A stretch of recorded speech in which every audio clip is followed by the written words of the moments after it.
Welcome to this explainer. So what do we actually know about the CIA's historical involvement with UFOs? When we think about this, our minds usually jump straight to, secret underground bunkers and crashed flying saucers. But as we unpack a recently declassified historical study from the CIA today, we're going to discover that their actual role from 1947 to 1990 was highly ironic. And honestly, in many ways, it's way more fascinating than the science fiction version we're used to. Okay, let's dive right into this. To really understand the magnitude of this topic, we have to start with a totally staggering figure: 57%. According to the source data we're analyzing today, an extraordinary 57% of Americans believe UFOs are real. That is a massive chunk of the population. And we're not just talking about the general public here either. Even former U.S. Presidents Jimmy Carter and Ronald Reagan claimed to have seen a UFO. So we're anchoring our narrative today in this incredibly deep-rooted, widespread public belief. It's a literal cultural phenomenon. But here's the big question. How does that massive public belief actually align with the internal reality of the intelligence community? Well, the CIA's own historical review reveals a pretty stark contrast. It flat out states, while agency concern over UFOs was substantial until the early 1950s, CIA has since paid only limited and peripheral attention to the phenomena. This is exactly the contrast we're exploring today. While public conspiracy theories were growing exponentially over the decades, with people absolutely convinced the CIA was hoarding alien bodies, the agency itself had, for the most part, completely moved on. They put the whole issue on the back burner. So what exactly were they so intensely concerned about before the early 1950s? Let's step back in time. Phase 1. Cold War Flying Saucer Pack. Picture this. The year is 1947. The world has just plunged headfirst into the incredibly tense, paranoid era of the Cold War. The United States and the Soviet Union are suddenly locked in this terrifying global standoff. And right at this exact moment of peak anxiety, the very first flying saucer reports start making headlines, kicking off with a private pilot named Kenneth Arnold. Naturally, government offices were instantly flooded with amateur evidence. And this brilliantly illustrates the problem. We're looking at alleged sightings in Peoria, New Jersey from 1952, right alongside images from Sheffield, England, and Minneapolis in the early 60s. These grainy, sensational photos really captured the public's imagination, but the military had a totally different job. They had to somehow separate the mundane reality of what was actually in the sky from the absolute mass hysteria that was brewing on the ground. Now make no mistake, the government was indeed terrified. But actually, scratch that. They weren't terrified of men from Mars. As the CIA study group noted, because of the tense Cold War situation and increased Soviet capabilities, the CIA study group saw serious national security concerns in the flying saucer situation.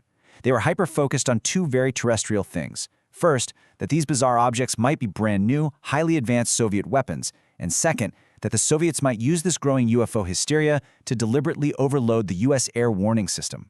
If the skies were clogged with fake reports, we might not be able to distinguish real incoming nuclear bombers from phantom flying saucers. Moving on to Phase 2, investigating the threat. The military quickly realized they needed a rock-solid, structured, bureaucratic response to manage all this public panic. They needed a way to systematically evaluate these reports to ensure the skies were actually safe from Soviet intrusion. This led to a super rapid succession of Air Force investigations. It kicks off with Project Sign in 1948, which was quickly followed by Project Grudge in 1949. Grudge actually tried to run a massive public relations campaign to calm everyone down by explaining away the sightings as just weather balloons or optical illusions.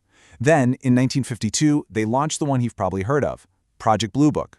But the primary goal across all these rapid-fire projects was exactly the same: collect the data, evaluate it, and desperately try to persuade the public that there was nothing extraordinary going on up there. The real turning point here came in 1953 with the findings of the Robertson Panel. This was a distinguished group of non-military scientists put together by the CIA. Their foundational conclusions were pretty straightforward. They found absolutely zero direct threat to national security from the objects themselves and absolutely no evidence of extraterrestrials. However, they did find a massive risk in the reporting of UFOs. They warned that mass hysteria could totally jam up crucial communication channels and basically be weaponized by enemy nations. So their ultimate recommendation? Institute a sweeping public education policy to aggressively debunk UFO reports. The real danger, they concluded, was public panic, not visitors from deep space. Which brings us to Phase 3, the U-2 spy plane secret. So the CIA officially steps back at this point. They firmly believe the UFO issue is settled and they hand the daily monitoring off to the Air Force. But right as the government is working overtime to convince the public that UFOs are literally just weather balloons and weird light reflections, history throws them a massive curveball. So, why did UFO sightings suddenly see a massive spike in the mid-1950s? Think about it. Commercial pilots and highly trained air traffic controllers were all of a sudden reporting a huge surge in unexplained, fiery objects way high up in the atmosphere. The debunking campaign just wasn't working anymore because people were genuinely seeing something brand new and extraordinary. So, what was it? Now, what's really interesting about this slide is the incredible, almost comical disconnect between the public's assumption and the CIA's actual reality. The public, who were heavily fueled by pulp science fiction and intense Cold War anxiety, naturally assumed they were looking at extraterrestrial spacecraft. But the CIA? They knew exactly what was up there. It was the U-2, and later the Oxcart, top-secret spy planes. Let me put this in perspective. Commercial flights back then flew between 10,000 and 20,000 feet. The U-2, it flew at an astonishing 60,000 feet. Plus, these early U-2s were painted shiny silver, so when they flew high above the standard commercial lanes, they perfectly caught the rays of the sun, especially at sunrise and sunset. To the observers tens of thousands of feet below, they looked exactly like fiery, unearthly, impossible objects. And the irony here is just incredibly thick. As our source document plainly states, Blue Book investigators were able to attribute many UFO sightings to U-2 flights. The government knew exactly what the public was seeing. It's like a giant puzzle they had the cheat code for. By cross-referencing sighting reports with the ultra-secret flight logs of the U-2, the mystery was entirely solved behind closed doors. But here's the catch. They couldn't say a single word. Revealing the true, completely earthbound cause of the sightings would mean blowing the lid off the United States' most sensitive Cold War reconnaissance operations. You can clearly see right here on this chart just how successful this internal cross-referencing really was. Once CIA and Air Force officials finally factored their own secret U-2 and manned reconnaissance flights into the equation, the percentage of truly unexplained UFO sightings absolutely plummeted. It dropped to just 5.9% in 1955 and then down to a mere 4% in 1956. So internally, the mystery was mathematically collapsing, but publicly, it was exploding. Phase 4. Fueling the conspiracy theory. By desperately trying to protect the U-2 secret, the agency inadvertently birthed a complete monster. The poor Air Force was forced to make constantly misleading and frankly deceptive public statements. The true cause of the sightings had to remain hidden at all costs. Instead, they ended up offering these almost insulting explanations to the public, blaming these glowing high-altitude objects on completely random things like ice crystals or temperature inversions. Naturally, this sparked massive outrage. The public totally knew they were being lied to, they just didn't know why. And this deep, very obvious deception is what directly fueled the rise of civilian UFO groups like NICAP. These groups demanded the truth, and it eventually led to a whole barrage of Freedom of Information Act lawsuits against the agency. By trying to hide their spy planes, the CIA ended up looking exactly like an agency that was hiding aliens. And finally, Phase 5. A legacy of suspicion. So the Cold War eventually ended, and the existence of these spy planes became public knowledge. But honestly, the damage was already done. The CIA declassified thousands of pages of UFO documents, showing they had basically lost interest in the whole subject decades ago.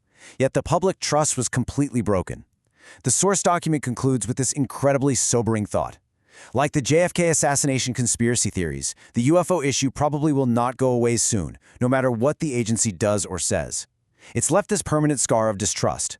Because the government genuinely did lie to the public for years about what was flying around up there, a large portion of the public is simply never going to accept the mundane truth. The belief that we aren't alone is emotionally very appealing, but the profound distrust of the government that was seeded back in the 1950s, that is now way too deeply ingrained to just be erased by some facts or declassified files. When you really step back and look at it, the entire modern UFO cover-up conspiracy was essentially a ghost. It was a ghost created by the shadow of the U-2 spy plane. It's a brilliant, almost unbelievable lesson in the unintended consequences of government secrecy. So, I'll leave you with this.